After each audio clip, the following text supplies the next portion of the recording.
आत्मानुसंधान के अन्य उपाय में 8वां उपाय है सहस्रार। तांत्रिक पथ मनुष्य में धीरे धीरे कुंडलिनी जागरण के बारे में बताता है। जब यह उठकर ऊपर की ओर जाती है तो यह शरीर में आध्यात्मिक चक्रों या केंद्रों को खोलती है। इनमें सबके पास अपनी शक्तियाँ और बोध पाए जाते हैं और इन चक्रों से उठते हुए मनुष्य सहस्र दल वाले सहस्रार चक्र तक जाता है। जब इनके बारे में पूछा गया तो महर्षि ने उत्तर दिया कि अनुभव चाहे जो भी हो, आत्मा का परम स्थान और बोध हृदय ही है। एक भक्त प्रश्न करता है, श्री महर्षि हमें किसी निश्चित केंद्र या चक्र पर ध्यान एकाग्र करने का निर्देश क्यों नहीं देते? महर्षि उत्तर देते हैं, योग शास्त्रों में कहा गया है कि मस्तिष्क ही आत्मा का साधन है। पुरुष सूक्त में लिखा है कि हृदय ही इसका स्थान है। किसी भी प्रकार के संभावित संदेह से उठने के लिए मैं के सूत्र को थामकर आगे बढ़ने और उसके स्रोत को खोजने के लिए कहता हूँ, क्योंकि सबसे पहले मैं के बारे में किसी भी तरह का संदेह पैदा नहीं हो सकता। दूसरे भले ही कोई भी साधन क्यों न अपनाया जाए, मैं हूँ के स्रोत का ज्ञान ही परम लक्ष्य है, जिसे आप अपने अनुभव से आरंभ करते हो। यदि तुम आत्म अनुसंधान का अभ्यास करते हो तो तुम हृदय तक आते हो, जो आत्मा है। भक्त प्रश्न करता है, क्या जीवनाड़ी का कोई अस्तित्व है या यह कल्पना का एक अंश है? महर्षि उत्तर देते हैं, योगी कहते हैं कि एक जीवनाड़ी, आत्मा नाड़ी या परानाड़ी नामक एक नाड़ी होती है। उपनिषदों ने एक ऐसे केंद्र की बात की है जिसमें हजारों नाड़ियां निकलती हैं। इनमें से कुछ मस्तिष्क, कुछ दूसरे स्थानों में होती हैं। गर्भोपनिषद के अनुसार भ्रूण का निर्माण और बालक का विकास कोख में होता है। 7वें माह में बच्चे में अहम का प्रवेश होता है। यह बच्चे के तालू के माध्यम से होता है। देखा गया है कि उसमें भी प्राण होते हैं और वह भी नब्ज रखता है। इसे सख्त होने में कुछ माह का समय लगता है। इस तरह अहम हजारों नाड़ियों में प्रवेश करता है जो पूरे शरीर में फैली हैं। सत्य के साधक को मस्तिष्क पर ही एकाग्र होना चाहिए ताकि अपने स्रोत से मिल सके। श्वास नियंत्रण किसी योगी को कुंडलिनी शक्ति जागृत करने में सहायक होता है, जो मणिपुर चक्र में कुंडली मारे बैठी है। शक्ति सुषुम्ना नाड़ी के सहारे उठती है, जो रीढ़ की हड्डी में कुंडली मारे बैठी है और मस्तिष्क तक जाती है। यदि कोई अपने सहस्रार पर ध्यान लगाता है तो इसमें कोई संदेह नहीं कि समाधि के परमानंद को पा सकता है। हालांकि वासना का नाश नहीं होता। योगी को समाधि से जागना ही होता है, क्योंकि अभी वह बंधनों से मुक्त नहीं हुआ। उसे अपने भीतर छिपी वासनाओं का क्षय करना होगा ताकि वह सदा समाधि का आनंद उठा सके। वह जीव नाड़ी के माध्यम से सहस्रार से हृदय तक जाता है, जो सुषुम्ना नाड़ी का ही विस्तार है। सुषुम्ना एक वक्र है। यह स्नायु जाल से उठते हुए मेरुदंड से होते हुए मस्तिष्क जाती है और फिर नीचे की ओर मुड़कर हृदय में समाप्त होती है। जब योगी हृदय तक आता है तो उसकी समाधि स्थायी हो जाती है।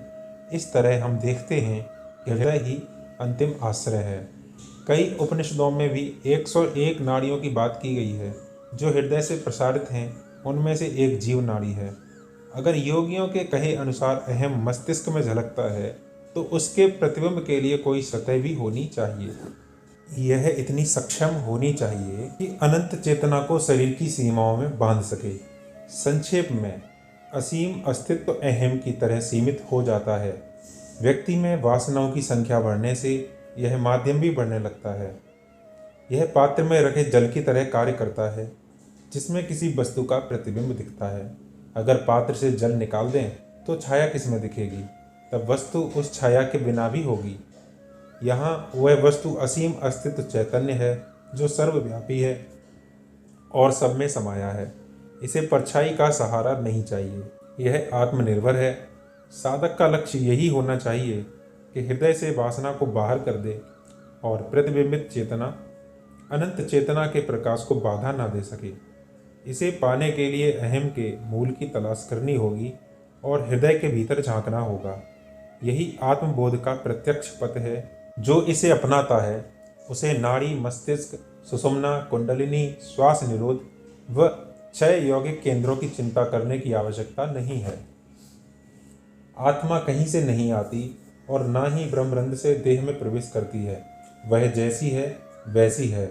वह नित्य प्रकाशित, अविचल, अविकारी और स्थिर है। जो भी परिवर्तन आते हैं वे आत्मा के नहीं हैं। आत्मा हृदय में वास करती है और सूर्य की तरह प्रकाशमान है।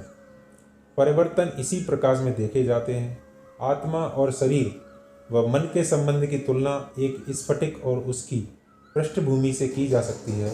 अगर स्फटिक को लाल फूल पर रखें तो यह लाल रोशनी देगा, इसे हरी वस्तु पर रखेंगे तो यह हरा रंग देगा। व्यक्ति स्वयं को इस परिवर्तनशील देह और मन के साथ सीमित कर लेता है, जो अपना अस्तित्व अपरिवर्तनशील आत्मा से पाती है। इस गलत तादात्म्य का त्याग करना होगा ताकि नित्य प्रकाशमय आत्मा एक अद्वितीय सत्य के तौर पर प्रकट हो सके। अगला उपाय है मौन। कुल मिलाकर महर्षि मौन के संकल्प को इतना महत्व नहीं देते।